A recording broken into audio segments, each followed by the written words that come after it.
Good afternoon. We will now reconvene the regular council meeting rising from closed session. We are rising with a report with a motion that council appoint Rob Swaffield, Denise Williams to the Cavan Monaghan Public Library Board and Chanel Corville to the Municipal Revitalization and Heritage Advisory Committee for the 2022-2026 term of council. Do we need a motion for that and open?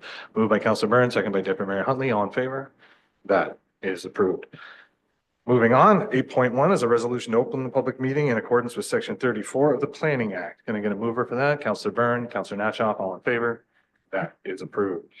I believe Matt Wilkinson will be making the report, PEB 2025-03, OPA-0324, 988 County Road 10 official plan. Matt. Thank you. Good afternoon. Through you, Mr. Mayor, members of council and public. Before you today is planning report PEB 2025-03, which proposes to change the designation from institutional to residential on a portion of the property known as 988 County Road 10. The report makes 3 recommendations: that council receive and consider any public comments received at the public meeting, that council approve bylaw 2025-04 to adopt the official plan amendment number 17 to the Township of Cavan Monaghan official plan, and that council authorize the submission of the adopted official plan amendment to the Peterborough County for review and approval. On December 2nd, 2024, Township Council approved the rezoning to permit residential uses, including single detached dwelling units on these subject lands. This official plan amendment is required to authorize the zoning amendment. The residential designation will permit residential uses. Notice of the official plan amendment was circulated by first class prepaid mail to all assessed persons within 120 meters or 400 feet of the lands, to all required ministries and agencies, and to all the department directors. A sign was posted on the property. The notice of public meeting was posted on the township website. The notice complies with the requirements of the Planning Act. Township staff have not received any public comment regarding the amendment. Township staff have no objection to the application. Comments from Enbridge Gas and Kawartha Pine Ridge District School Board were not received for this application. However, the agencies did provide comment at the time of the rezoning and had no objection at that time. Autonomy Region Conservation Authority provided comment that they confirmed they have no objection. The proposed amendment is consistent with applicable policies and regulations. Thank you. Thank you for that, Matt. Members of council, questions with regards to the report? Councilor Byrne. Through the chair to Matt, can you please give me some details, some explanation of this concept of first right of refusal that we're going to give the developer out back to purchase these lots at a set fee? How does all that work for this first right? Matt or Ms. Hurley, who would like to speak to that? Hurley? Through you, Mr. Chairman, just for clarification, we did agree to sell the lots for the developers. So basically, we've already reached out to the developer. The developer has confirmed that they are interested in those lots, and we would be going forward with that sale. Follow up, Councilor Byrne. Through the chair to Ms. Hurley, then. So what would be the timeline for the transfers of funds now that all that's been happening? Ms. Hurley. Through you, Councillor, through you, Chair, to Councillor Byrne. Once everything gets finalized with regards to the official plan, probably middle of February, I'm thinking. February, within the next couple of weeks, we'll automatically just go into transferring everything legally through to the developer. So we should have everything within the next month. Other questions? Seeing none, we'll open it for public comment, but I don't see any members of the public here today, but going once, going twice, sold. Consideration of the report. So the recommendations in the report are that council receive and consider any public comments received at the public meeting, and that council approve bylaw number 2025-04 to adopt the official plan amendment number 17 to the Township of Cavan Monaghan official plan, and that council authorize the submission of the adopted official plan amendment to the County of Peterborough for review and approval. Question, Councilor Byrne, on the motions? Sorry, not so much on the motions, through the chair. On that last little step, if anybody was at home watching this online, just off chance they were, would they have the same opportunity to raise their hand and ask a question or comment? That's not part of the process. Okay, thank you. Okay, thanks for that clarification, Cindy. Mover for the recommendations, Deputy Mayor Huntley, seconded by Councilor Natchoff. All in favor? That is approved. Resolution to close that public meeting, moved by Councilor Byrne, seconded by Councilor Natchoff. All in favor? That is approved. Next on the agenda, we have our delegation from Raymond Price and the Ganaraska Snowmobile Club. Raymond, over to you. I don't know if anyone gave you the rundown, so if you're lit up by hitting this button, then you can speak, but then when you're done speaking, if you can just hit it so you're off and the mic still will be live, that'd be great. Thanks, Raymond. So good afternoon. I'm Raymond Prince. I'm the current president of the Ganaraska Snowmobile Club. So you can go to the next slide.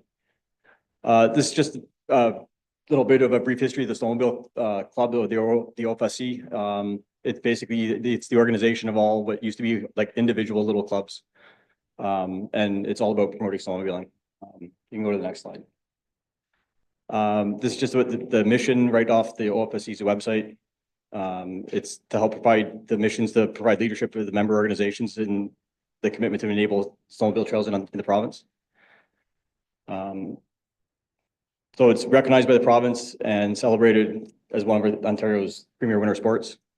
And the OFSC in general, they're trying to like make sure everything stays in line with doing it safely. Next slide. One of the big things we have in the province is there's a large number of landowners. Without those landowners, we wouldn't have trails. We cross a fair bit of property in the province. There's a fair bit here, and those landowners also include townships and municipalities. So it's essentially we maintain those partnerships and make sure that everyone's on the same page. So today we're looking to seek approval of the council to continue the use of snowmobile trails in the township. They've been here for years. There was a big disconnect for a bunch of years prior to me where it looks like the agreements were never maintained. So we're looking to get those agreements back in place. So next slide. So the trails existed here in one form or another for decades. There were past agreements. OFSC's got a new mandate now that we have all these agreements in place, or they won't even show the trail on the trail map. So right now, if you were to look at the online trail map for the OFSC, because we don't have the agreement to come up into here, the trail doesn't actually show on the map, whereas in previous years it did.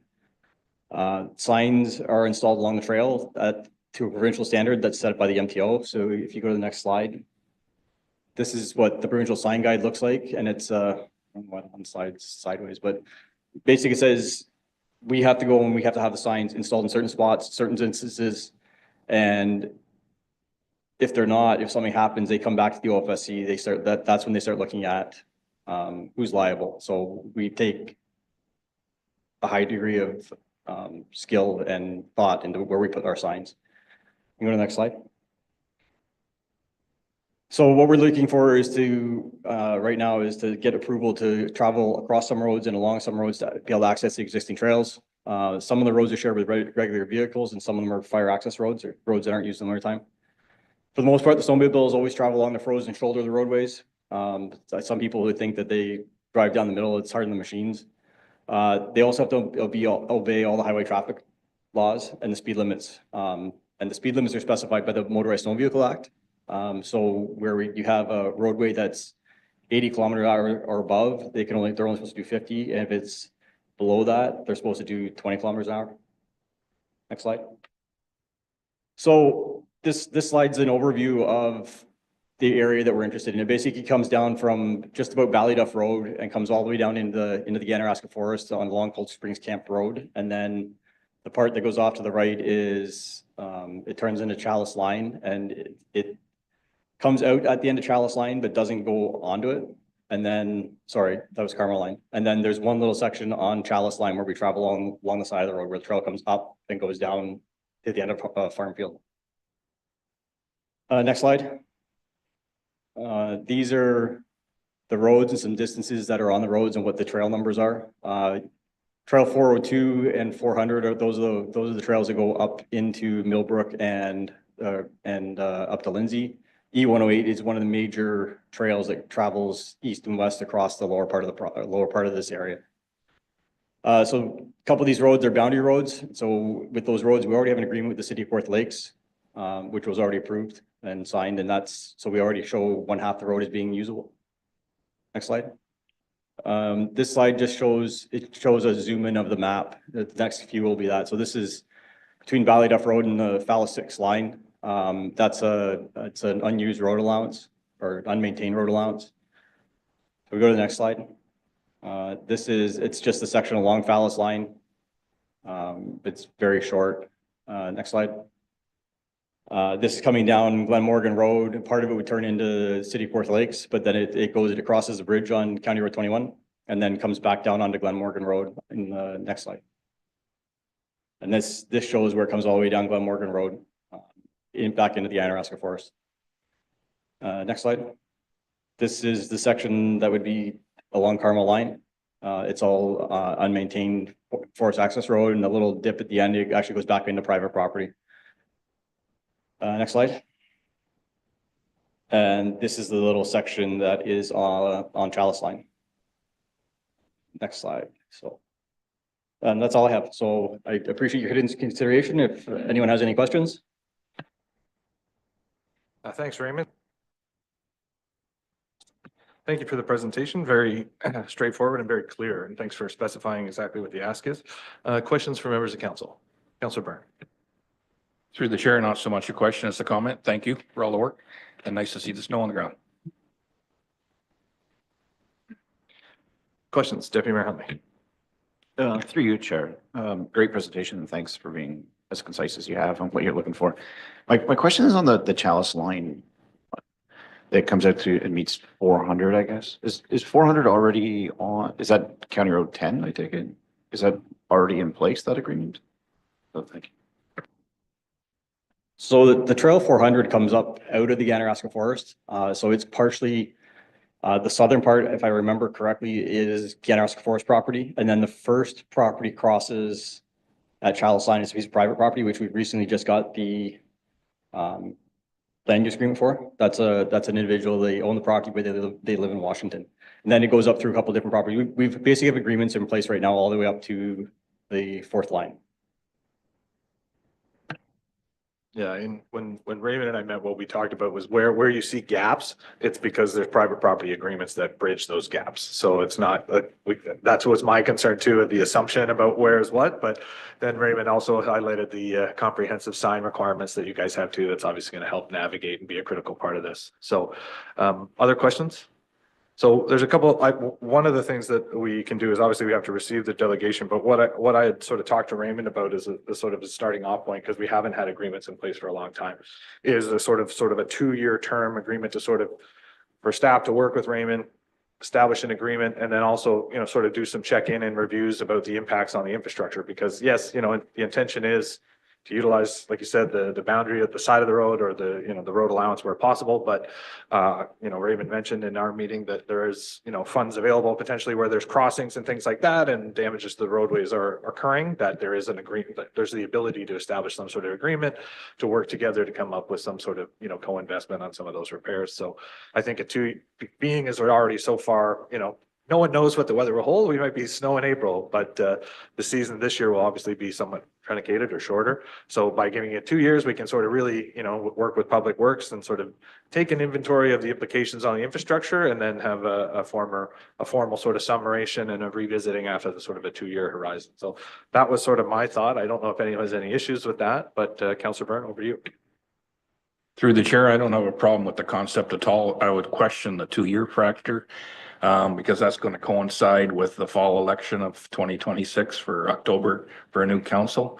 I think it'd be nice for these people if they had at least a little continuity into the next council session, that whatever agreement we do work on, they don't have to be messing around with a new council going into the winter months and not knowing where they stood. Yeah, fair point, Councilor Byrne. I think the idea was that to try to bump up to come to council so that they could come in December when there will be a new council instituted. Usually the season is, sort of that January, February time period. And I know that there've been ongoing conversations. So the thought was that they could be ready to come for a renewal and have staff's feedback over that period. And that new council could have that first right, to have that renewal opportunity in December was the point. Again, any other questions with regards to the presentation or the motion? So Councilor Byrne, does that work out with regards to the comment? Yeah, no. Yeah, fair point. Raymond, does that make sense with regards to the potential timeline for you guys? It gives you, a couple of years to get prepared, so you'll be ready to come in December. That's okay? Perfect. All right. Well, then the motion's on the floor, moved by Deputy Mayor Huntley, seconded by Councilor Natchoff. All in favor? That is approved. Thank you for your time and all the efforts on the presentation, Raymond. And yeah, well, best of luck with the rest of the season. And so staff will be taking that direction. I'm sure you'll set up a meeting and work out the minutia of that temporary agreement. So thank you, council, for discussion. Thank you, Raymond, for attending, and best of luck. Moving on in the agenda, we have the minutes of the regular meeting held December 16th. And we have the minutes of the special budget meeting held January 9th and the minutes of the special budget meeting also held January 9th at 5 p.m. So the motion would be that the minutes of the regular council meeting held on December 16th, 2024, and the minutes of the special council meeting held January 9th, and the minutes of the special council meeting held January 9th at 5 p.m. be approved as presented. Moved by Councilor Burns, second by Councilor Natshaw. All in favor? That is approved. Minutes from committees and boards. Sustainability Advisory Committee meeting of September 20th. Minutes be approved as presented. Moved by Councilor Burns, seconded by Councilor Natshaw. All in favor? That is approved. Cabinet Monaghan Public Library Board minutes from Monday, November 19th, 2024 be received for information. Moved by Deputy Mayor Huntley and Councilor Edgerton. All in favor? That's approved. Moving on, we are at the reports component of our meeting, 12.1. Ms. Pope, Finance 2025 Final Draft Budget. Thank you. Through you, Mayor, to all of council, I have before council the final draft of the budget presentation. This does encompass all the changes between our first, second, both day and evening meetings. We do have a 3.4% municipal residential tax rate increase in this budget. I'm just going to quickly go through some of the reductions between the second draft and today's draft. It's on page 1 towards the bottom. So we're allocating half of a 1% levy to a new health and medical center reserve. That's adding $58,550. We reduced the station park sign for ECD from 14,000 down to 7,000 and utilizing the full 2024 rollover. So we were able to reduce the budget by 7,000 overall. We removed the David Suzuki Foundation Butterfly Capital Project to 5,000, but then added 1,000 into the Parks and Facilities operating budget in lieu of this butterfly project to enhance the existing municipal gardens. We removed the postage machine capital expense of 5,000, and we reduced the transfer of the asset management reserve from 100% to 92% in order to balance the budget to meet that 3.4% municipal residential tax rate increase. In addition, I'd like to note under capital, if we move forward a few more pages, just where it says capital at the top, keep going. Right there. Thank you. Under the capital infrastructure projects, we did indicate that we'd be bringing forward alternative financial options as per discussion with council. Council had directed staff to report back with alternative finance options back in October. And therefore, staff will provide a comprehensive report on all 3 projects as we now have occupancy at the fire hall. And we'll be able to complete and bring back a full funding project for all 3 together. So that is a bit of a change from second draft to this draft. In addition, I'd like to speak to the reserves. So we are actually 1 month in advance of any other previously approved budget in the past 17 years that I've been here. And therefore, we're just actually closing the 2024 fiscal year at this time. So we have to wait for that to occur to do all our year-end transfers. So what we've incorporated this year is a new updated estimated year-end balances for our reserves because we don't have the year closed as of yet. In doing so, we've just pulled budget information forward as an estimate to show that to you. We have noted that there was an error in the mapping and Parkland Reserve was repeated twice for the transfer of $79,800. So that's identified on the year-end balance report. But this is an estimate at this time. We're still pulling forward those details and the actual to budgets have not been posted. So these are not GL entries. These are all to be done once we close the fiscal year. So just to bring that to your attention. Other than that, we have before you the final draft of the budget presentation that council would receive this final presentation for adoption and approve the operating and capital budgets as presented. Thank you for that, Ms. Pope, and for all the work that you and Ms. Hurley and all the staff have put into the budget. I think it's, in a tough year where we're seeing municipalities with, facing double-digit pressures. I think it speaks to the fiduciary responsibility of all the staff and working with us to get to the budget that in the lower single digits, which seems to be more and more of achievement. Questions with regards to the report? Councilor Byrne. Through the chair to Kimberly, it's a little bit it's included, but it's not. The next topic we're gonna talk about, I was just wondering, in the budget, where would I find any revenues or expenses for the property that the township owns on Emdale Road over near the Cisco's food plant? We're gonna talk about it next. I don't know whether I should ask that later or now. Because I didn't find it in the budget stuff. So does it exist within the budget material? That 106 acres we're gonna talk about? So it won't exist in the budget. So there's nothing currently, it's vacant land. So there's no there's nothing that would show up in the budget, just like other properties that we hold. Kimberly, is there anything you'd like to add or? Thank you. Through you, Mayor. Once we own a property and if there's any expenses to be paid for that property, if it were occupied or a building or a hydro, you'd see those in the operating budget. But on a vacant piece of land, there's nothing for us to record unless there were some changes and council were to direct us to do so. Through the chair, thank you. Yeah, so I just wondered, and I don't know very much about the property. I only got the report 6 days ago. So, and this time of year, it's pretty hard to tell. It's never been leased out, rented out. There's no workable land. Like I just trying to get a wrap on what's there. And I'm guessing we were paying taxes on it for the last 20 years, but no revenue has been generated. Ms. Pope? Sorry, the report that you're reviewing, that I would just need to be able to see the report that you're actually specifying and I could take a look at it. But when it's a municipal property and it's not used for any other purpose, there are no taxes on those properties. But I could review in more detail if there's something else that needs to be reviewed. No, we'll definitely, I think the outcome of the next report will probably dictate what you are and what you are potentially doing moving forward. So any questions in addition with regards to the budget report? Deputy Mayor Huntley. Through your chair, again, not so much a question, but just a compliment on the layout. It's much very clear and easy to read, and I like it. Thank you for the extra. Yeah, thank you, Deputy Mayor. It's always a work in progress that we're always pursuing improvements, but I do thank staff for, I think we're definitely improving every year over year with how we're perpetrating the information. Councilor Byrne, question? Through the chair to Kimberly, you made a mention of it. I'm just going to ask, doing it a month early, is that a bonus for you in your position, or is that make it more awkward because all the final numbers are in? Thank you. Through the mayor to all of council. I think for our team, it just presents a few challenges as far as the estimates, but we remind council every time that we come forward with a budget that we are basing decision-making on estimates, what's happened year to date at that point. A budget is an estimate document of what we foresee for the future. So yes, it does bump us a month ahead. So there are some changes this year, but I don't think it's anything that obstacles that we couldn't get through, and maybe a few bumps along the way, but I think we're okay.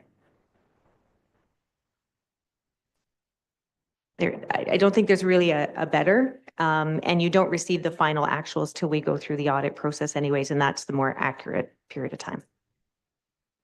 Thanks, Ms. Pope. Seeing no other hands, so there's a number of motions that I could read them aloud, but the 5 motions are recommendations in the report are that council receives the final 2025 budget presentation for adoption, and the council approves the 2025 operating budget of $11,496,430, and the council approves the 2025 capital budget of $10,758,121, and the council approves the 2025 environmental budget of $519,290, and the council approves the 2025 water wastewater operating budget of $975,217, and a capital budget of $1,075,000. And the council approves a 3.4 municipal residential tax rate increase to fund the 2025 operating and capital budgets. Moved by Deputy Mayor Huntley, seconded by Councilor Natchoff. All in favor? That is approved. Moving on to the next report, as alluded to in the discussion, 12.2 PEB 2025 Township Surplus Lands. Messiah. Thank you, Mayor. The report before council is PEB 2025-01 Township Surplus Lands, with the recommendations that council declare land surplus identified as the Elmdale Road property, Lot 2, Concession 10, North Monaghan Ward, and the Baileyboro property, Lot 23, Concession 1, Cabin, and that council directs staff to dispose of surplus land in accordance with the disposition of land bylaw number 2016-07, which is attached to the report for your information. Thank you, Ms. Ayotte. Questions, members of council, with regards to the two parcels that are intending to be declared surplus? Councilor Byrne. Through the chair, yes, I'm a little bit embarrassed that there's so little details in this decision-making process. So a little bit I can see, we've owned this 106 acres roughly for over 20 years. There's no real indication of what was driving staff at that point to move it forward for council to purchase. But from what I can tell, it's just south of the old bypass highway. All that land along that side road, service road, is already very built up with commercial industrial properties, which is great because they're a great tax base for the township, and they don't come with all the requirements and costs and whining that comes with residential developments. But I never understood, when I'm looking at this little bit of a report, why with this kind of land zone the way it is, that staff and the last council bought Mel Morton's farm over on 1066, the 8th line Sire line, and had to go through all the rigmarole of getting it rezoned, taking out a prime agricultural, putting it into an industrial condominium, what we had now. Why has, in 20-something years, has this property never been developed in that manner? So maybe we can provide a little bit of history with regards to that. With the historical, I'm not sure when the township became in ownership of it, but Ms. Hurley can provide some context. Thank you, Mr. Chairman. Just for some clarity to Councillor Byrne. So I'll just start with staff driving the report. So council directed staff to purchase this property back in 2002. It was a direction of council. It was not a direction of staff. So therefore, the property was purchased and council directed staff to purchase the property. There has been little discussion on that property ever since. It's a property that we've discussed many times, whether or not it's employment opportunities. There's been no employment opportunities come forward for that property, except for some years ago, we had a little discussion with Cisco Foods, who took a portion of that property at that time. And council asked us to do that with Cisco Foods at the time, but the property has been set vacant. We have had no interest of anybody coming forward, commercial or employment otherwise, on this property for that amount of time. So when it comes to Sire Line, again, Sire Line was a direction of council. It was not through staff to purchase. It was a direction of council to purchase that property. The intent, I think, in all fairness to council, was to be, and there are council members that were here on council at that time. I think our intention was to be proactive. Our intention was to go through an OP process and the zoning process to make it marketable. And it was a very interesting approach for this municipality. It's the first time we've ever done that. But the intention was to have it ready and marketable for employment opportunities. So there were studies that had to take place, and we had to go through that process to do so. This property has sat, as you mentioned, vacant. There has been no one, as I mentioned, come forward, have any expressed interest. We have recently, as per the report, it has mentioned that we've had some interest in this property lately, and therefore that is why staff is bringing that report in front of you today for consideration, because there is an interest on that property. And to do that, or to move forward with that, we would have to declare it surplus before we could go and do the next steps as part of our disposition of land process. I'm not sure, but hopefully that's helped a bit. Yeah, the intention in declaring it surplus is to sell the lands to someone to develop it. That's the purpose. Councilor Byrne. Through the chair, I totally understand that. What I don't know and what I don't understand is why the last previous councils back to the 2000s have let this sit idle.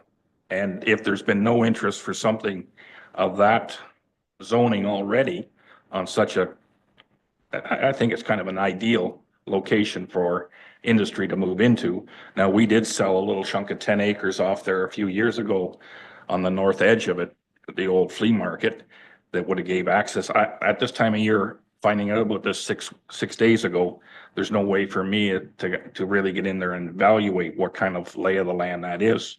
But you've obviously got that many years where supposedly nobody's shown an interest on an industrial level, and you chose to go forward with the Sire Line project.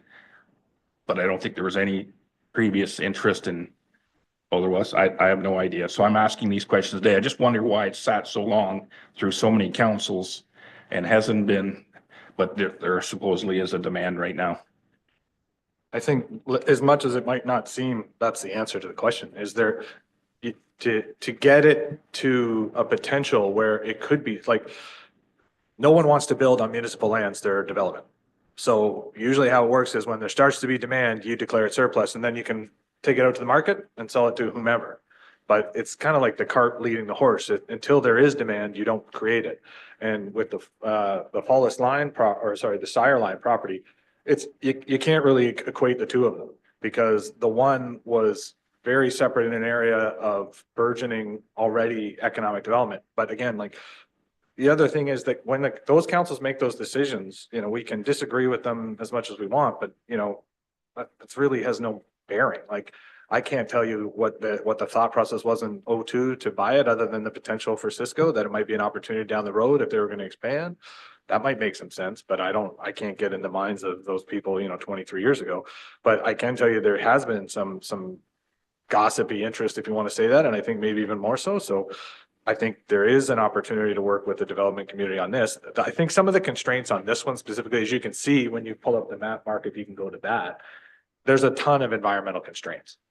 There's a lot of water courses running through there that require buffering and zoning. So as much as we might like to get full freight value for 106 acres, it's not all development land when you add the buffering components that you can see within the mapping there. Ms. Hurley, you'd like to add a comment? If I may, Mr. Chairman, you are correct. The restrictions of the natural linkage that's in here has caused a bit of an issue. I do remember at the time, council thought that it could be developed more, almost like an industrial park area for the municipality. There were some preliminary studies that were carried out with regards to some linkage work, environmental work on that property. However, it never went to fruition, just to add to that. So council never did develop that property. However, as I mentioned today, there is some interest and we have talked to some interest parties. Not sure if that'll come forward, but there is a process that we have to follow through our bylaws. So that's why this report is before you today. And is it safe to assume, just for the sake of process, had there been, 10 years ago, 15 years ago, the same sort of climate of interest, then this would have been the same process that would have gone through. It would have been declared surplus. So this is the process when there's interest to develop it. This is a sign of the process would have happened. In the absence of that interest, then there's no sense in putting it to market, or there's not a lot of confidence, but they could have gone to market with it and it could have been sold and so on and so forth. Is that correct? Through you, Mr. Chairman, I think for staff, we are always looking at properties that we own. If there has been an interested party, then yes, we would bring something forward for consideration of council. But we also want to take a look at our lands that we have. And if there is some other option there for those lands, this is only touching on a small portion of the lands that the municipality owns. Ms. Ayad has tried to bring a report a couple times with regards to the property and potentially declaring them surplus in the future. Could be in whatever that use might be. So it's either A, we're doing our due diligence and reviewing the material, the properties, or B, someone has come forward and expressed an interest on them. Thanks for that clarity. Councilor Byrne. Through the chair to whoever, Aaron Ellis might be better at this answer, I'm not sure. When I look at the way that area has been fragmented into the segments or whatever, it doesn't follow the normal flow for the townships, usually long hundreds. I'm just wondering how this development came to have such a weird boundary on the north edge when all that other land, was it prior to them, other businesses being there? Was that township property too that got sold off in bits and pieces? Or how did we end up with this chunk of land the way it is with only one access out to Elmdale that used in the report? It says got a new culvert. But I'm just wondering how it ended up the way it did. Through you, Mayor Graham, to members of council. I cannot tell you an answer to that question. This land has been developed in this fashion with these lot lines or property lines as long as I have been hanging around, which is a long time. So I'm sorry, I can't give you any more information, but the parameters and the lot lines of the 106 acre piece are definitely the result of how land has got developed along Whittington Drive. Thank you, Ms. Eller. Further questions, any members of council? Councilor Byrne? Through the chair. So if this does get declared surplus today, how will it be marketed?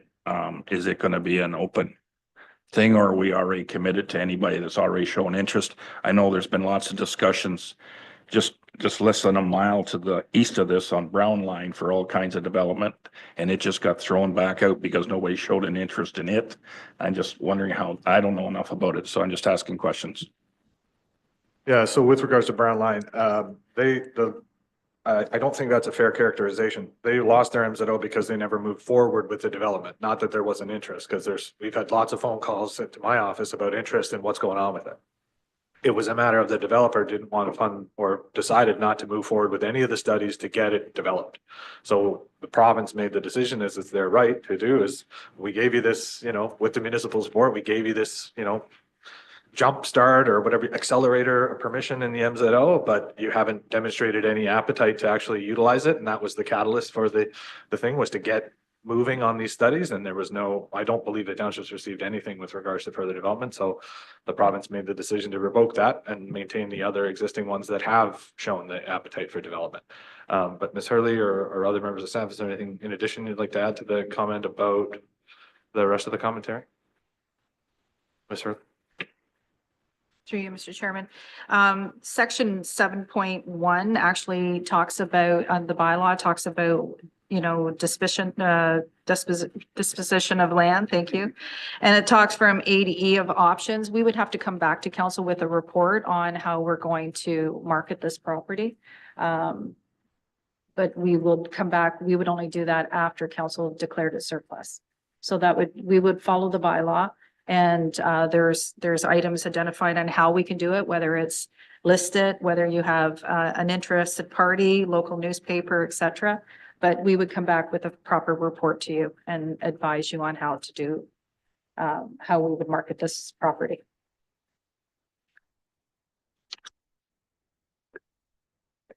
So should council move forward with the 2 surplus designation? What do we have a timeline, or what would be the expectation with regards to how much due diligence in that to get to that report? Would it be a couple months or quickly? Okay. Fair enough. Just out of curiosity, just wondering. Councilor Byrne? Through the chair, again, probably to Karen Ellis is the best. When I look at page 103 of my handout for today's report, it shows an area in blue. Is that the zoning? Or is there all areas in blue the same zoning? Is that what I'm supposed to assume?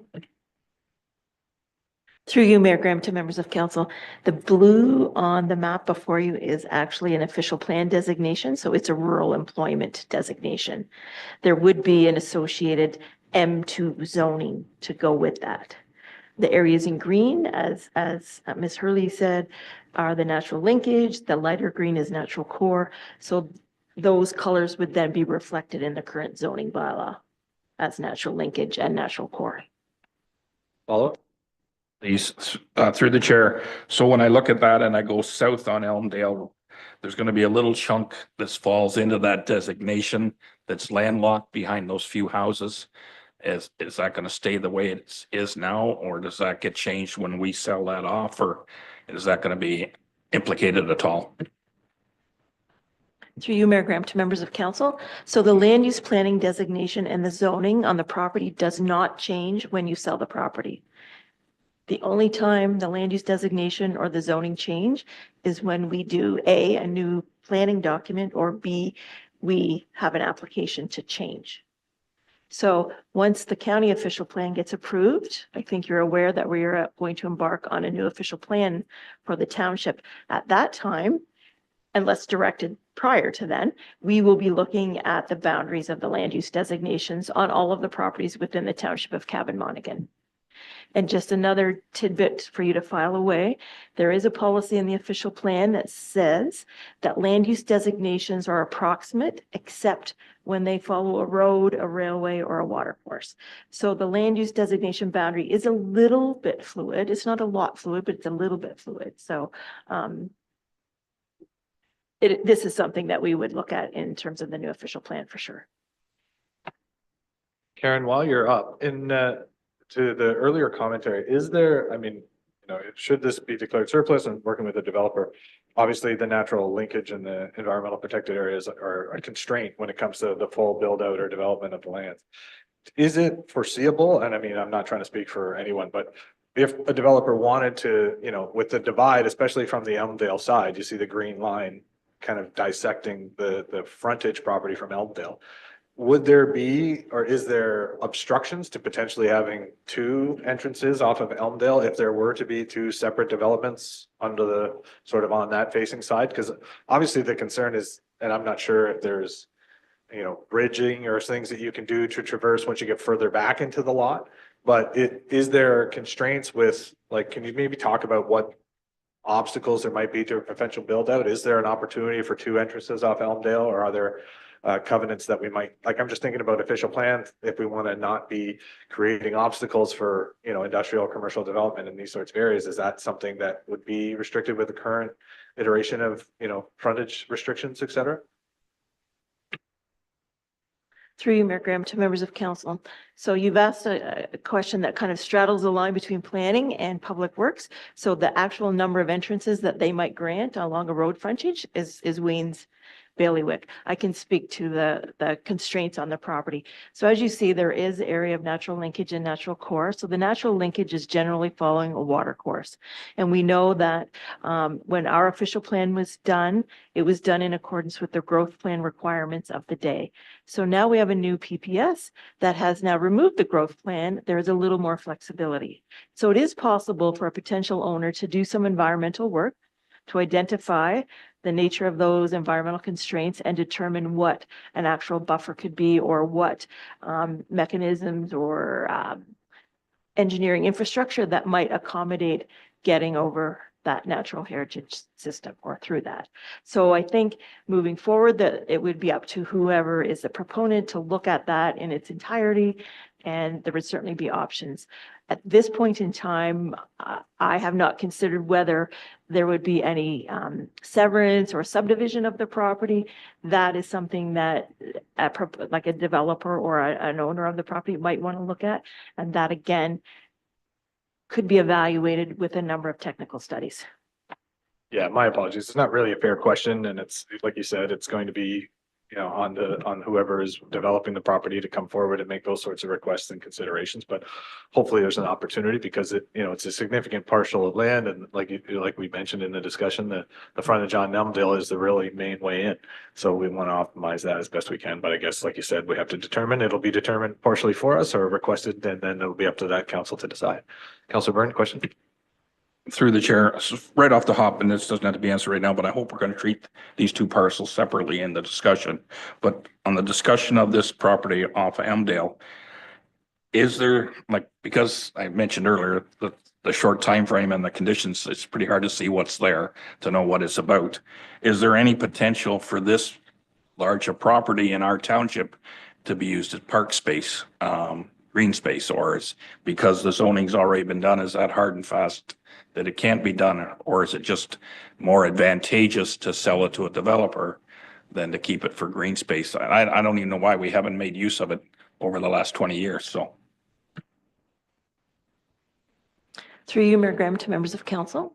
So the use of the property is ultimately up to council's direction. If you directed staff that you would like to see it as parkland, I think staff would move in that direction.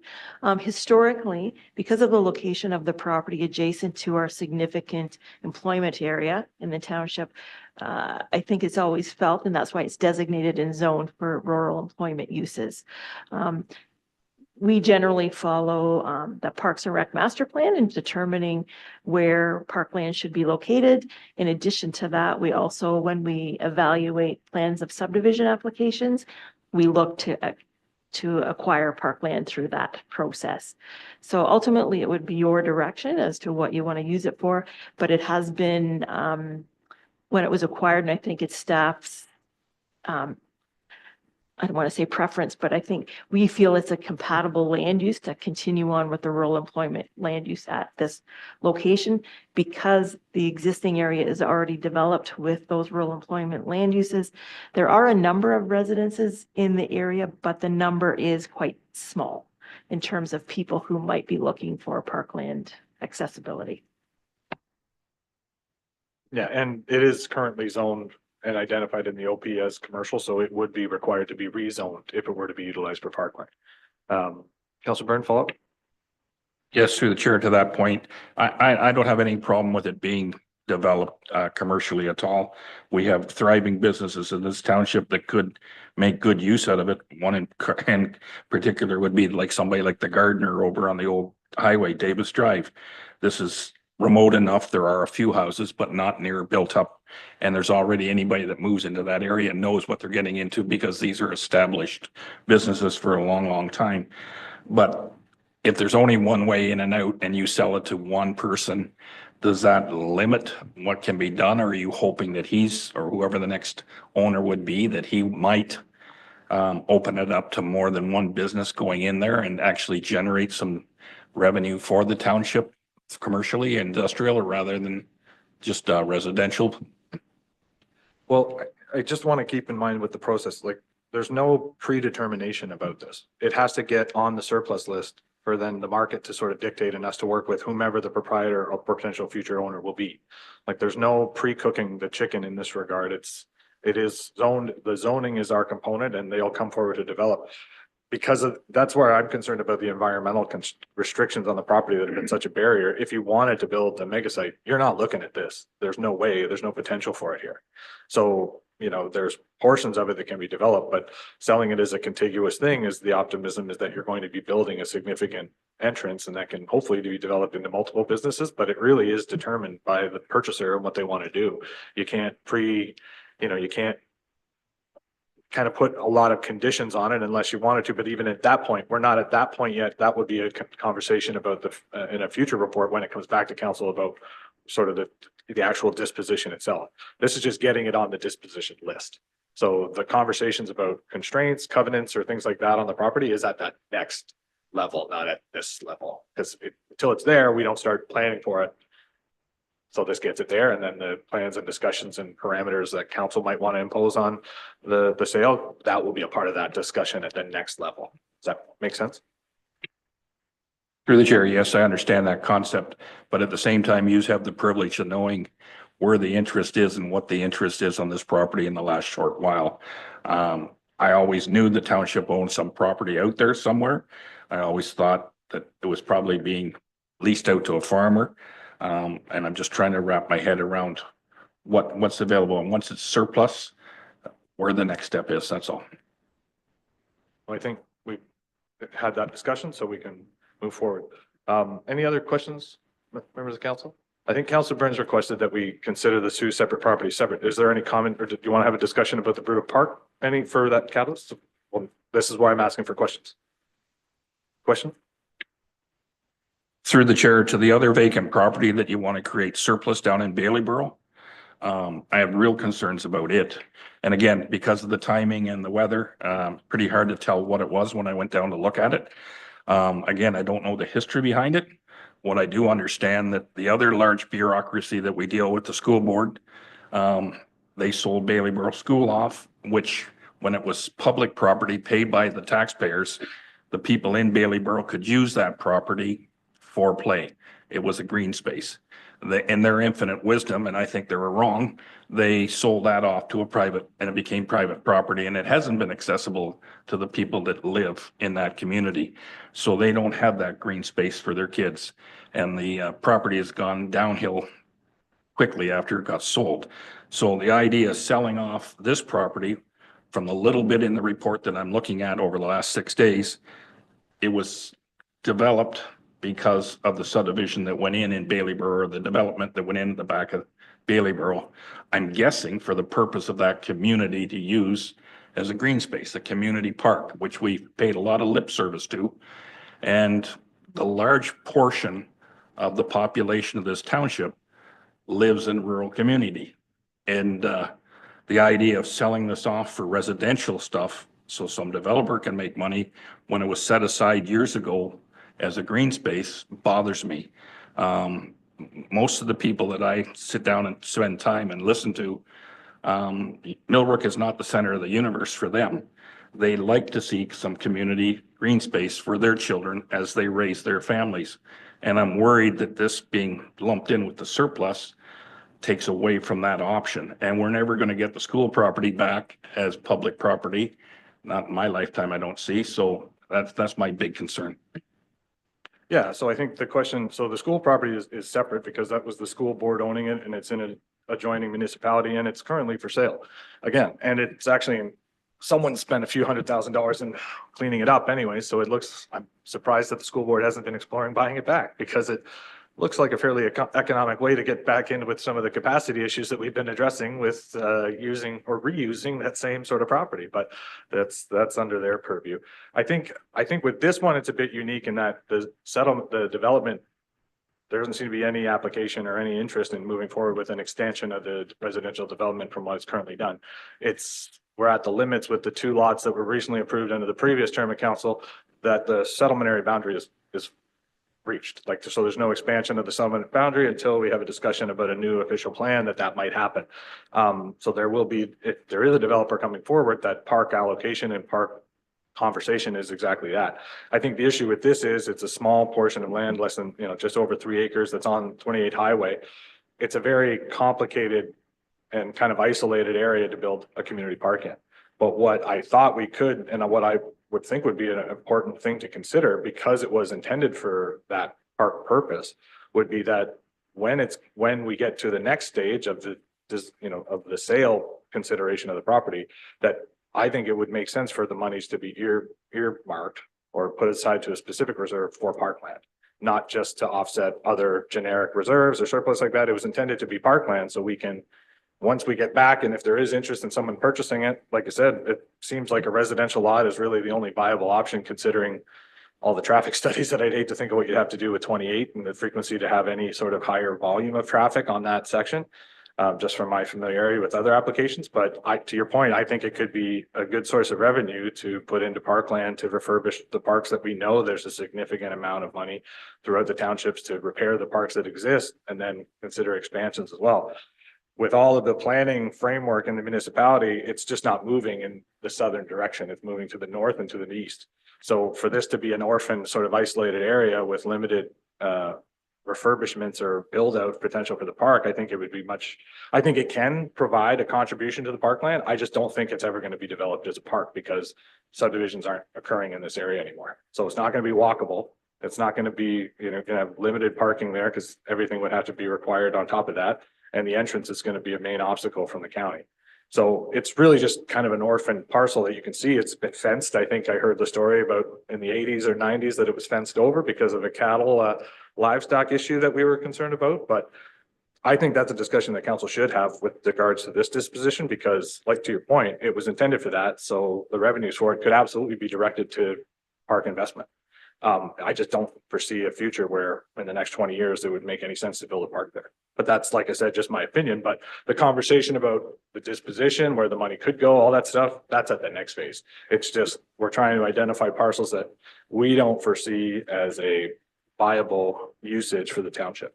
Deputy Mayor Hunley, and then I'll come back to Councilor Byrne. Through you, Chair, I guess if we declare it surplus, that is, like, it doesn't mean people are, knocking at our door asking for it. It just ends up on a list of surplus properties that we could potentially sell or move to the next stage at some other time if there's interest expressed in it.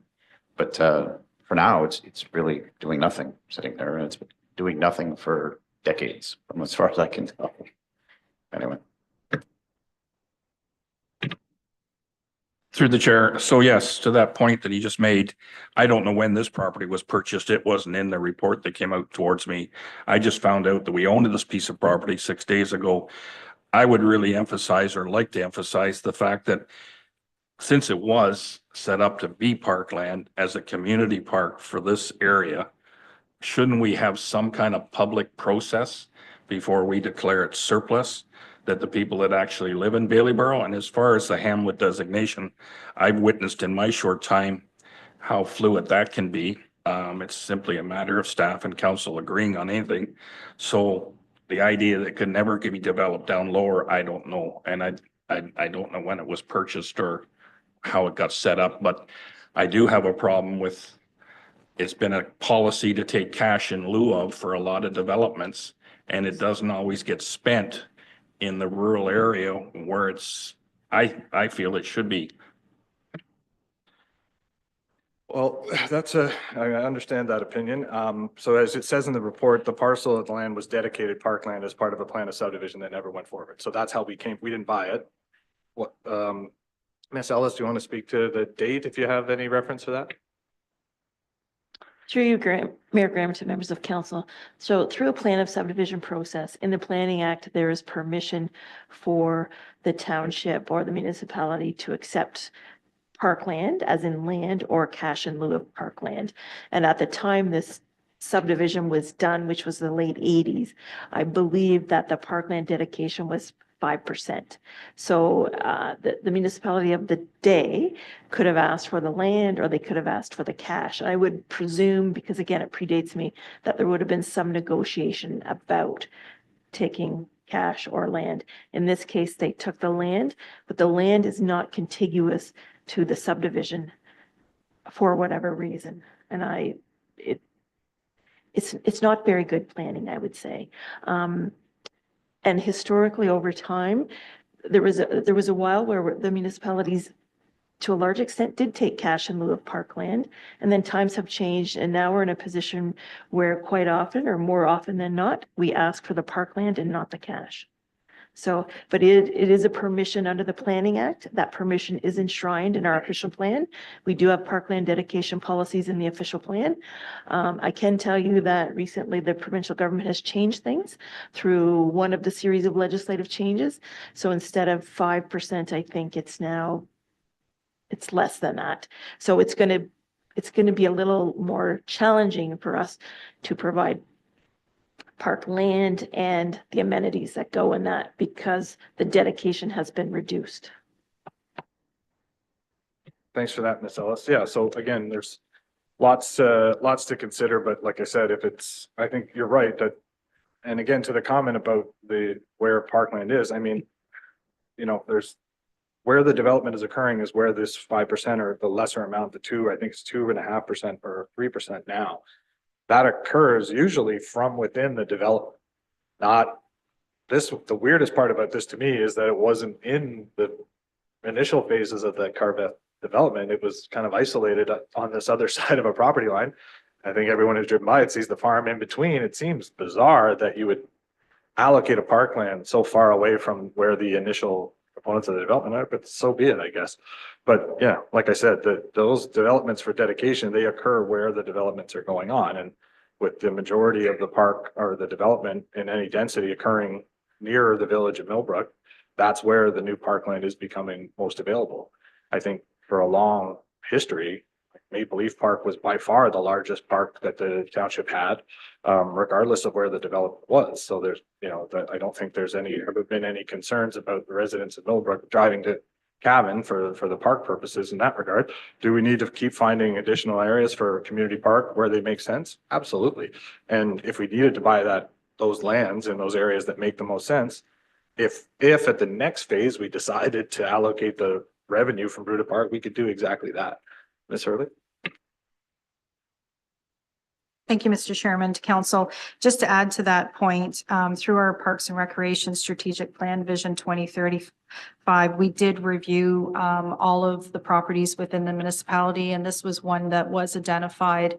Mr. Lockhart did spend a lot of time taking a look at it. To your point, it's not a walkable area. It's sort of by itself. Access to 28 is very limited. So when you think about, the number of cars that go into Cabin Park compared to this area and the size of it being less or just a little over 3 acres, it was identified that maybe if we did potentially declare this one surplus, that we could potentially take the funds and put them into the park. So it was identified in that as this isn't an area that we should concentrate on for park development. I just want to bring us back to that Parks and Recreation Strategic Plan where it did identify areas that are much larger, easier access, higher density. Not necessarily, I'm not talking about a neighborhood park, but it did identify the need for a community park. Just not this particular park at the time. Regis? I think that we should not put this up for surplus property right now. Just hang on to it and have a look in through the subdivision and see if there's any possible vacant land there where in the future we could sell this and then put that into parkland in that little subdivision. Okay, thanks for that comment. Other questions, Councilor Byrne? Through the chair, please. So am I safe to assume, and I knew all the things that you'd already addressed about the in lieu of, I understand that. My regret is that so often it gets taken out of the rural area and thrown into the Millbrook core. But this property, to end up with it the way it was, am I safe to assume the one owner owned all that land? Because I can't for the life of me figure out back in as far back as the 80s, we've been sitting on this property. And the other concern I had was I did mention about the possibility of a public consultation or some letting people know what's going on, because I just found out about this 6 days ago. So Through you, Mayor Graham, to council. I believe at the time for this land to be dedicated as parkland from that subdivision, it would have had to been owned by the one owner. But again, it predates me, but I think that's a fairly safe assumption. Follow up? So at this point in time, I'm not even sure from the mapping. I'm guessing that this piece of land that you want to declare surplus today falls within the hamlet designation of Bailey-Borough, or is it just slightly over the hill of? Through you, Mayor Graham, to members of council, it is outside the hamlet designation. You can see on the map on the screen, the purple is actually the hamlet designation. So this is outside at this moment in time. Well, that's what I was going to guess, but it makes no sense that the last 2 lots don't fall inside the hamlet. So I can speak to those. Because of those last 2 lots, there's actually a small portion of the frontage of the lots that is. And so this was very much of a learning experience for planning and the previous council, in that the entirety of the property does not have to be within the hamlet for it to be a viable lot. If there's a small portion of it that overlaps the mapping, then it's viable. So there was only a very small portion of those 2 lots that have since been built out. But that was the catalyst for that, because we've had similar applications, I think, on Stewart, where the same sort of question came up, but that was adjacent to, not in. And so we said, well, we know the answer for any portion in, but then does in our reading of what the legislation says, adjacent to is not in. And so that's why it went to OLT for that purpose, to then for them to say, in our opinion, it's viable. So great. So that's just with regards to the 2 lots. There is a portion of them that is in the hamlet. So they are the beneficiaries of, as though they were able to be built out as though the whole thing was in there. So that was a bit of a weird nuance to that development too. I'll go to Councilor Byrne and then back to Councilor Nash. So through the chair then, does anybody know at this point in time if the owner that developed that property is still the same owner? Has the land changed ownership in between where the houses are built and where the surplus land that you want to declare is actually who owns that piece of property? And the fact that you can move the hamlet designation has been proved before. As long as you don't cross a roadway or railway or a waterway, it's up to the discretion of the planning department, as long as it falls within. It just it seems to me that there's a likelihood if you could sell this little chunk of stuff off as residential, then the portion in between the boundaries, say, of the hamlet and this surplus land, I don't see any reason why that hamlet couldn't be moved another, 4,000 feet down the road to the south? So maybe Ms. Ellis can speak to that, but like the boundary doesn't move like kind of willy-nilly. Like it can be moved by council during an OP process. So that's the only time it moves, and it's not up to staff, it's up to council to decide on that. And again, I think a part of the nuance with the changing legislation, and it's changed yet again, as we're still learning from Ms. Ellis to try to start our own OP, is with regards to the majority of development, even in the still new provincial legislation, the majority of development is supposed to be dedicated to service settlement areas. So service settlement areas are the areas where most of the growth is legislatively required to be concentrated. So especially in this area where there are well-known water constraints and difficulties in accessing water, you know, from a build out, I think that was a part of the catalyst at the planning time that was sort of like, well, maybe we can't go as far as we maybe wanted to go, and maybe the property since then, but I'll let Ms. Ellis sort of fill in some of the gaps that I left for you. Thank you, Mayor Graham, to members of council.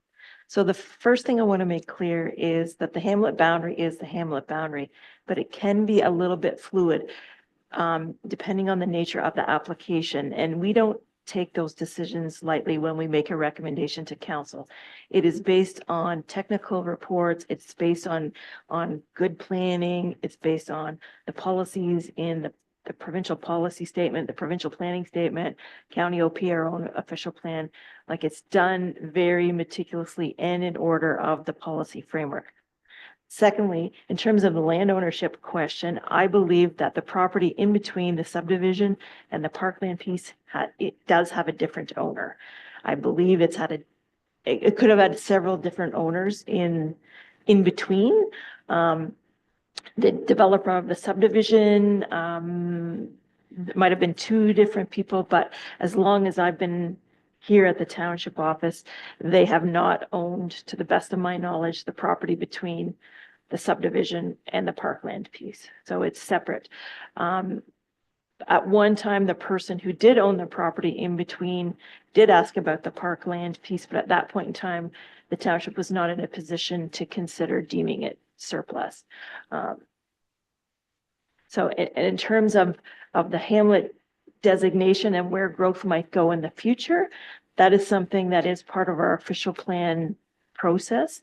We do, as Mayor Graham said, we still have a provincial planning statement that directs the bulk of growth to urban serviced areas. So we have a growth management strategy to date that tells us that the bulk of our growth should go to Millbrook on pipe services. Having said that, the new provincial planning statement does permit the extension of hamlets without the necessity of a municipal comprehensive review. So we are all going to be finding ourselves in the situation of potentially reviewing application. And we will undertake that review based on the technical components and that planning framework. And we will have to make a decision. Is it in the best interest of Cavan Monaghan to expand the hamlet boundary at this location? Or is it not? So, and as I said, it's a serious and significant review because it is important on how Cavan Monaghan can sustain itself over the future. So whether Bailey-Borough is expanded or not, I don't know the answer to that question at this moment in time. I do know that there is some demand in the world for expansion of settlement of hamlets. We are doing our best to participate and provide information and direction to people who are interested in pursuing those applications, but we have yet to process one under the new rules. So we don't have any good information to tell you exactly what might happen. So I think in this particular case, the parkland is separate from the settlement area. We are not today contemplating any expansion of that subdivision. Should there be significant development proposed in Bailey-Borough, I believe that planning staff would be recommending to council that we need to have a parkland piece in that new development. Counselor Nassau, I think I missed. Thank you, through you, Chair. Just two quick questions. The first one, is there any like minimum population density requirement before we consider, allocating anything for parkland? Like I know that, as you said, that there's nothing currently in place that looks like there's going to be further expansion into any kind of development to that community. And then the second part was to kind of coincide with what Councillor Byrne was saying. What's the possibilities that we postpone the decision today on making a surplus designation so that we could get a little more information from the immediate community in that hamlet as to, I would probably guess that 99% of the people that own a home and have lived there for however long aren't even aware that we own that piece of land.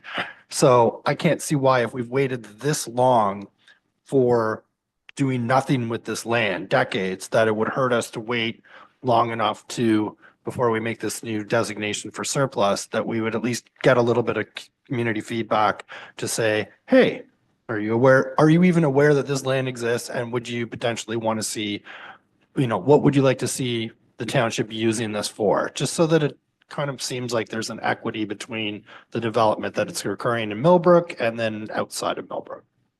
Sorry, long-winded there. Ms. Ellis, would you like to speak to any of that? Through you, Mayor Graham, to Councillor Natchoff and other members of council. The timing and the public consultation, I believe, is at your discretion, and that would be a direction to the clerk's department or whoever is in charge of ensuring the disposition of property bylaws properly followed. And that's all I have to say. Counselor Byrne. Through the chair. So an extension to what was just mentioned, yes, I don't see why we need to deal with this today. I do think there should be public process. The next report we're going to talk about is the little changes to the official planning. We've been sitting in the starter block for years, waiting to do our next official plan. Once the county gets theirs accepted by this new process they have at the provincial level. So this whole thing could dramatically change, is all I'm thinking, in the next year, whatever it takes us to come up with our official plan. And to what you were mentioning to my earlier question, the boundaries are all part of that process of the official plan. So I kind of think this discussion would be better off postponed somewhat, that we can actually deal with this. And that's the other relevant part. I didn't know about this piece of property until 6 days ago. I'm sure that most of the people that move in and out of Bailey-Borough year to year aren't aware of it, but the long-term residents are. So, yeah, I was hoping that we could separate the two items. Yeah, I think so. Deputy Mayor. Through you, Chair, to Cindy, I think, in a procedural way, if a council declares it not surplus, yeah, then it's not a consideration. But if we do declare it not surplus, does it mean it can't be undone until the next council? I'm just curious on the how you handle that. Through Mayor Graham to Deputy Mayor Huntley, as well as the rest of council. So I think if we don't want to discuss Bruta today, I think listening to Councillor Natchoff and Councillor Byrne, it would be a second recommendation. It would probably be that you would direct staff to hold a public meeting to gather the input to determine the future of this piece of property. To your point, today, if you declare this surplus, we would come back with a report and you go through the actual disposition of it. So yes, if you declare it surplus today, you'd have to undo it at the next meeting, which wouldn't make sense. So I think procedurally, if the only direction is to declare Elmdale surplus today, that would be step one, and we could break that out. And if council as a majority decided that you wanted to do a public consultation, which is a variation from how we historically do dispose of our land, but it is council's direction, if that's what the majority chooses to do, then it would be a second recommendation to not declare it surplus at this time, to do a public consultation, et cetera, et cetera. Is there, to build on that question, I guess I'm just trying to understand, when we're talking about a public consultation, are we talking about a public meeting like we just did with regards to on a council agenda? Or because I'm thinking, okay, well, how are we going to promote? How are we going to engage and raise awareness? And where do we foresee a public meeting occurring about this property? So Ms. Page, I don't know if there's an existing within our framework, how we approach those things, but like public meeting can mean a lot of different things. So I just want to make sure that we're understanding what's being proposed. Through you to you, Mr. Mayor, that's why I'm referring to it as public input. So public meeting would be the statutory obligations that we follow today under the Planning Act. To me, we would follow a similar thing that we do with our budget, which is that we ask for the public's input, not that it's taken into consider. That might not be the right way to say that, Miss Hurley has her hand up, so I'm gonna stop talking. That's fine. Well, let's go to Ms. Hurley and then Ms. Page can come back for further details. Through you, Mr. Chairman, to council. I think it's absolutely, you're right to deal with them two separately. If you're not, if you don't want to move forward with Bruta at this time, I would just pause Bruta at this time. You are going to go and do, Ms. Ellis hasn't done her report yet about our OP, but we are very excited and hopeful that we can go down the road with regards to moving forward with our own OP. And through that public process, you can discuss these lands at that time. So there is no rush. To Councilor Burns' point, these lands have been sitting vacant and just sitting there for many, many years. So the intention is to foster some dollars into the municipality.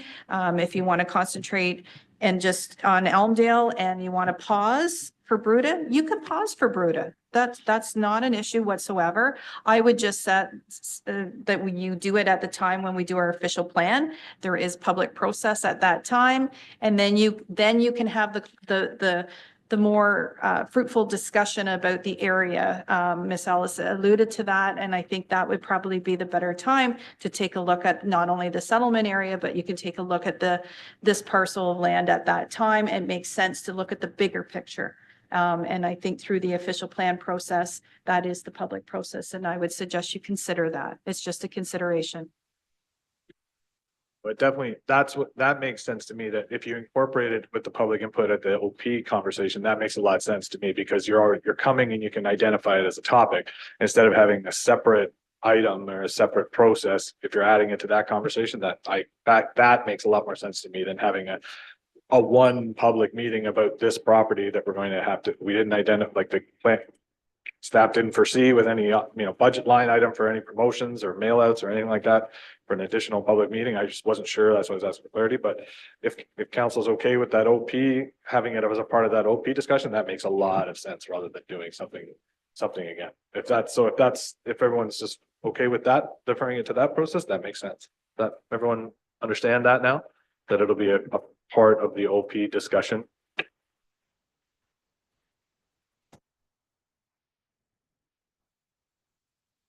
And what's discussion is now is that it will just be removed. Like there will be nothing done to it today. The first recommendation, you'll pretty much just strike everything after and Bailey-Borough. Just want to make sure that that's okay. And then what everyone's expecting. Councilor Byrne, question? No, just through the chair to comment. That's all I'm after, that the people in the area should have some input into that. And the fact that you've already alluded to, any boundary changes for hamlets have to be done in the official plan, and we're all sitting there waiting for this to happen at some point in the future. So yes, I'm okay with that. I just think it was rushing it today with the information that was in front of me to make that kind of decision. And once it goes to surplus land, getting it back is a complicated, convoluted problem. So yes, I'm okay with that if we can separate the two. Yep. And again, and this is just in general for all of council, just remember that if there's contextual questions that you have about a report on a meeting, reach out to staff beforehand. I know it's a short turn line. We all have lives and jobs and things like that, but staff are prepared to answer those questions in advance and can do their research and provide that sort of context. So with the amended recommendation, I'm just going to read it so that we're all clear, would be that council declare land surplus identified as Elmdale Road property 1509-030-001-09800, lot 2, concession 10, North Monaghan Ward. And that council directs staff to dispose of surplus lands in accordance with the disposition bylaw. Correct? Everyone's clear on that? Can I get a mover and a seconder for those two recommendations? Moved by Deputy Mayor Huntley, seconded by Councilor Natchoff. All in favor? That is approved. Any other, do we need another? No, we don't need any other recommendation. The park will just be deferred to that. Okay, perfect. All right, moving on to 12.3. Miss Ellis, you're still here and you're still on the hop with regards to the Peterborough County OP status. Thank you, Mayor Graham. To you and members of council, Planning Report 2025-02 is before you today for information about the county official plan process. As you're aware, the county official plan has been a little bit in limbo because of all the changes to provincial legislation. There is now a draft document, a redlined version that has been updated to accommodate the changes to the provincial planning statement. That redlined version of the plan is now available to the public and is under review. Peterborough County planning staff will be hosting a virtual open house for staff to explain the nature of the changes to members of the public. After they do that, there will be a formal public meeting before council. At the same time, when that is happening, there will be consultation with First Nations. All of that information will be presented to county council. Hopefully, there will be approval at the end, and the revised document will be sent to the Ministry of Municipal Affairs and Housing and the Minister for review and approval. All of this work is anticipated to take from now till the end of March, more or less. And at that point in time, the province will review it. Hopefully, approval will be fairly quick, given that they have seen the draft document already and understand the nature of the changes. So to be clear for you today, there will be no mapping changes. So the boundaries of the hamlets, any boundary stuff is not changing. It's only the policy context that was changed with the new provincial planning statement. So given that, we are monitoring the process as members of the TAC committee, and we will continue to participate and monitor the virtual open house and the public meeting as required, and we'll keep you informed of the status of county council's decision. A further note that's not in the report, because since the drafting of the report, it's come to light that the premier is probably going to call an election. So I did follow up with Mr. Mudd this morning to get an understanding of whether that provincial election will change the timing for the county official plan process, and he doesn't think so. So at this moment in time, we are carrying on with the process outlined by the county and the accepted and the approved timelines to date. So I'm going to be optimistic that sometime this summer, maybe early fall, we can begin the process of our new official plan. So Ms. Ellis, sort of building on the previous conversation, I remember or I recall when the county was going through the formation of its OP, one of the kind of complications or issues that we as a municipality, not one of the other 7 within there folded into the OP, was getting the updated mapping that we did have as a municipality reflected in those documents to be submitted. So now that we have that accomplished and that our existing planning framework is a part of that document, and we're talking about potentially changes that might be incorporated some of that mapping under our new OP when we provide that context. So how would the changes locally that we've alluded to in the previous discussion potentially impact the composition of the mapping that's been provided by the municipality already that is a part of the foundation of the county OP? To you, Mayor Graham and members of council. So it's a little bit complicated. So the county official plan has mapping related to Millbrook that was generated, if you remember, if you were on council at the time, through the whole growth management exercise. And that was a growth plan requirement. So now the growth plan has been removed from the provincial planning statement. So that mapping for Millbrook and environs can be massaged a little bit. Doesn't have to be so tightly tied to the numbers and the number of acres. So it's going to be a little more flexible. And if you remember at the time when the county was doing their plan, we did ask for some minor rounding out of the hamlets. And they told us flat out, no, can't justify it under the growth plan. No. So now with our official plan process, we can look at those, and we still have to do good planning and still be cognizant of our growth projections and what the province tells us is a priority in terms of piped water and sewer. But there is a little more flexibility to look at hamlet expansions. So when we do our official plan, we will have mapping particular to us that is not part of the county plan. It's just part of ours. But our plan has to conform to that plan. No, thanks for that explanation. I think it helps paint the context from a planning standpoint, which is always complicated, as you're well aware. Other questions, Councillor Byrne?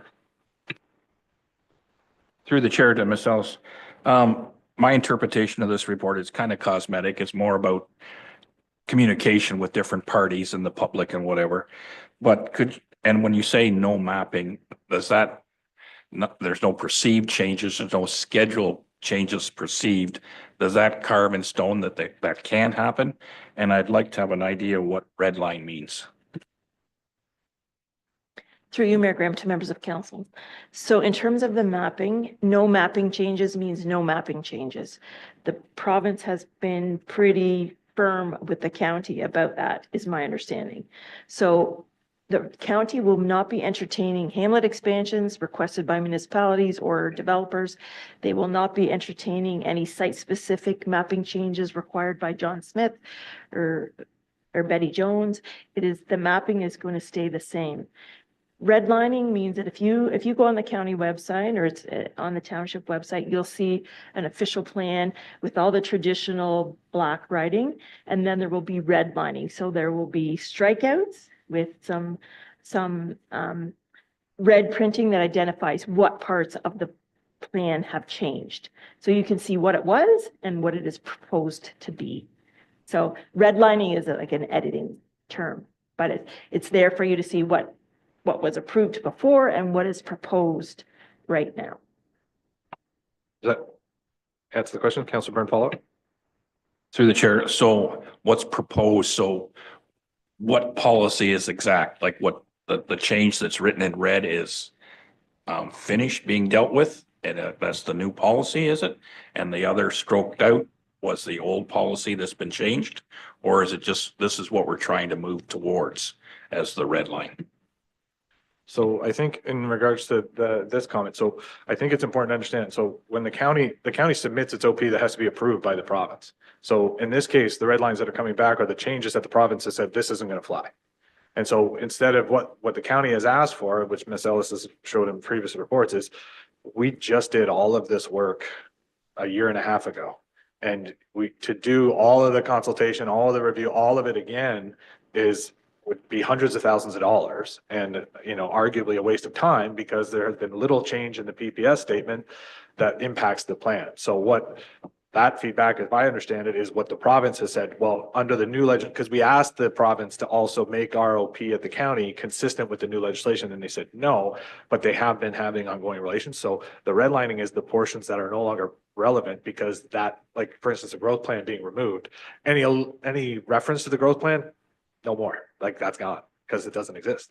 So that's like where the future document, it's not like a direction or it's not like an ongoing development. This is no longer relevant to this planning document because whether it's legislation or otherwise, or other changes in the PPS and other implications of provincial legislation, they either don't exist anymore or aren't relevant to what the content that's being discussed in those areas of that document. That makes sense. Ms. Ellis, did I miss any or misrepresent anything? You want to correct me? Through you, Mayor Graham, to Councillor Byrne and others.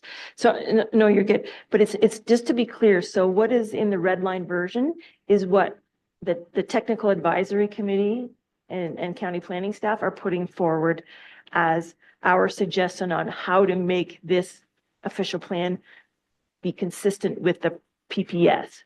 It's not approved. It's out there for public consumption and council consumption. And as part of the open house and the public meeting and the consultation with First Nations, all of those people can comment on those proposed changes. And then county planning staff will evaluate all of that. And I presume they'll talk to the TAC if they need some assistance. And then that will be presented to council to make a decision. So it's not a done deal. The TAC has done their very best to bring the document into conformity with the PPS, but it is still up for discussion. So participation from members of the public, agencies, and First Nations is more than welcome. Thanks, Ms. Ellis. Other questions with regards to the update? Seeing none, there are two recommendations. One, that we receive the update for information, and that township continue to monitor and participate in the consultation process for the revised county OP. And mover and a seconder, Councillor Edgerton, Deputy Mayor Huntley, all in favor? That is approved. Thank you for that, Ms. Ellis. Mr. Phillips, you're up next. Look forward to the fourth quarter activity report. Through you, Mayor, to the rest of council, the recommendation report before you is that council receive report PEB 2025-05 fourth quarter activity report for planning, economic development, and building for information. Just beyond that, looking forward to this year, we are going to revise this report somewhat. So any comments that council does have on how we can make this more digestible, we entertain those. Thanks. Thank you for that, Mr. Phillips. Questions with regards to the Q4 report? Councillor Byrne? Through the chair, not so much about the report, but what you just said, Kyle, how do we do that? How do we engage in that conversation? Is that going to be one-on-one type of thing with you, or is that going to be an open format for council? Through you, Mayor, to Councillor Byrne, if you had any thoughts right now would be great. Just on, is it too much information? Is it good information that you want? Is there something else you'd like to see in there? We've got a lot of building permit stats, development charge stats, that kind of stuff that we think you want to see what's transpired throughout the year, but maybe there's something else, or maybe there's maybe it's more content than what you need. So if there was any thoughts right now, if not, general routes through the CAO of any comments that you have would be great. Thank you, Mr. Phillips. Deputy Mayor Huntley. Through you, Chair, to Mr. Phillips on that one. Like, I guess I like the way it's laid out now. It tells us a lot, but you're kind of alluding to that there's a lot more information out there. So I don't know whether you've just opened up a can of worms you didn't want to or not, but it might be good if you're asking for suggestions to actually present some as well. I mean, because I don't know what other information is behind this, right? So maybe there's something that you think could be more important or more interesting that, could lay out and show us, so we could decide whether it's part of the report or not. Like, again, you kind of open the door. So it'd be kind of interesting to see what is it we're not seeing in these reports. Like, as far as I'm concerned right now, I'm satisfied. I'm happy with these, but if there's more information out there, then let's see what it is. Thanks. Through you, Mayor, to Deputy Mayor Huntley. Yeah, so we just on this one, on the fourth quarter alone, we added additional dwelling units. So that's capturing basement apartments, any detached ones that we have. So we're trying to add constantly stuff that we think council wants to see. The door is always open for your comment, but we think this is the amount of stuff that you want to see. But if there's any thoughts beyond that, we're open to looking at it. So I think the presentation, the format, as long as that's been digestible for you and it's not unclear, doesn't convolute anything, then I think we're satisfied. We'll bring the first quarter report for 2025 with what we think the format should look like and go from there.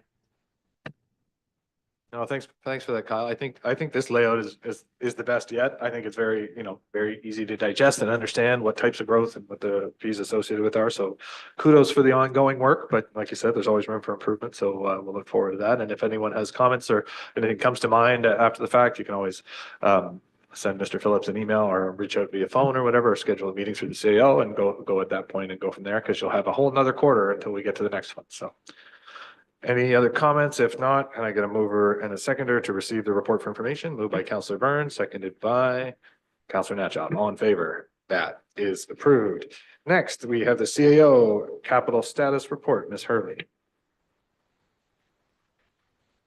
Through you, Chair, to Council, we just have the report status update at this time. We have tweaked it again, just to modify it a little bit to provide you a little bit more information. After today, you will also at the next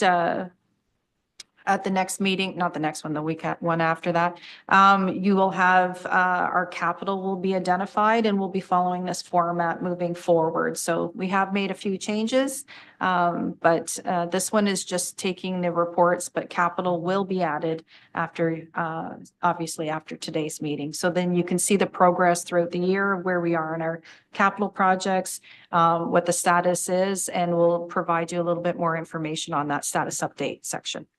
Thank you. Thank you, Ms. Hurley. Questions with regards to the content of the report? Councillor Byrne. Through the chair to the CAO, I'm just curious, now the fire hall, we're finally parking trucks in. Is there anything going to happen to let the public that's been anxious for this to happen of maybe even a public showing or something along that lines? Yes, through you, Chair, to Council, Councillor Byrne, absolutely, there is. We're very excited. We are moving along. I think we have a chief over there that has a very big smile on his face. So we are moving along. We are just managing just some small deficiencies and some other things at this time, but we're hoping to have a public open house around the first week of March. So we just want to finalize everything, get the sign up, get some other things done. But our goal is to have something around the first week of March. We will confirm that with you, of course, and we will be publicly advertising that as well. Yep, that'll be an exciting day, but like you said, hopefully by March it won't have the tumultuous winds and the frigid temperatures as well, so it might be a little more enjoyable experience for everyone, but thanks for that. Other questions with regards to the CAO report? Councillor Byrne? Through it, the chair. It came to light, last meeting type of thing. The signage we have out in front of the new hockey rink now, the little portable one, that was let on that there was 2 that were ordered a year and a half ago. Is the other one going to be available and useful? Through you, Chair, to Councillor Byrne, there was actually 1 ordered. There was only 1, and we're investigating to order another one. So I don't know if it's been ordered yet. Part of the discussion is that we might need to have something to cover them, a screen of some sort so that they don't play with the letters or whatever. But no, we only ordered the 1 and we will be considering to order the second one. Well, we'll look forward for that second one. I think that was the original intention, but we'll move forward and look forward for that additional one. Councillor Byrne, have a question? A comment, and this may be out of bounds, I'm not sure, but I did have some feedback. We used that sign for the first time for the special council meeting we had just a short while ago that was open to the public. Number of people responded, well, we didn't understand what a special meeting was, but if we had heard that it was a budget meeting and we heard it might have involved tax increases, we might have showed up. So for what it's worth. Okay, we'll take that under consideration for sure.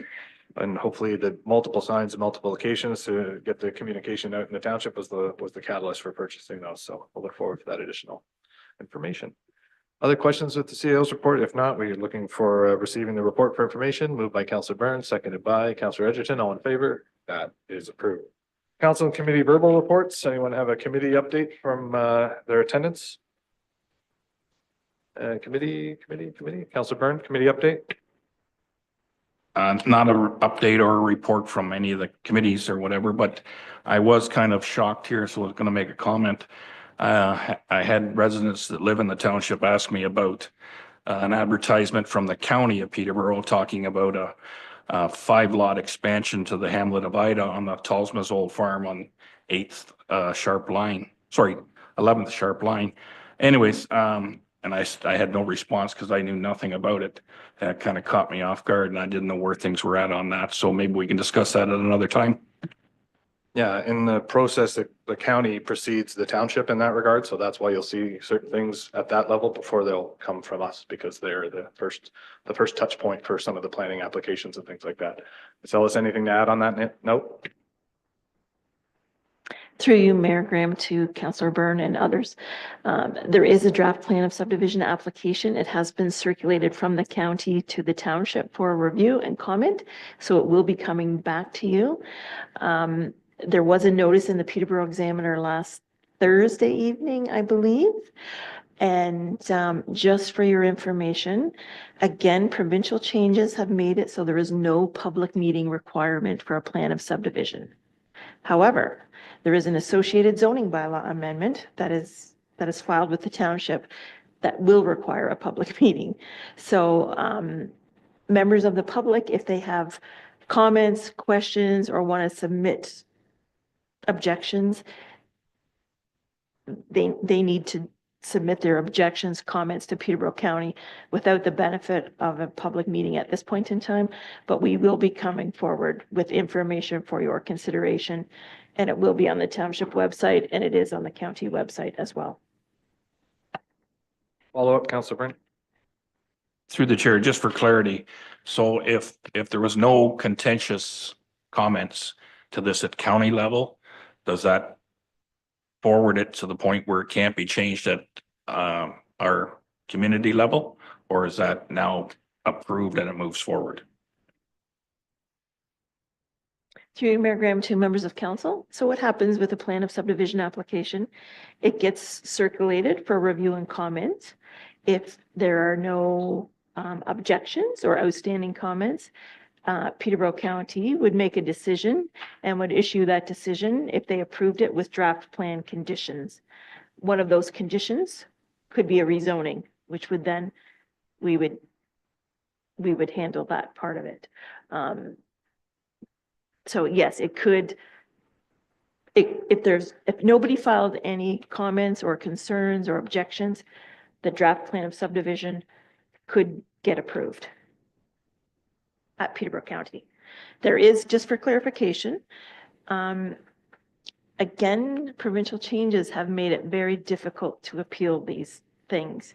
So if people do have comments or have questions, please tell them to contact Peterborough County planning staff or contact township planning staff, and we will provide them with information and try to answer their questions to the very best of our ability.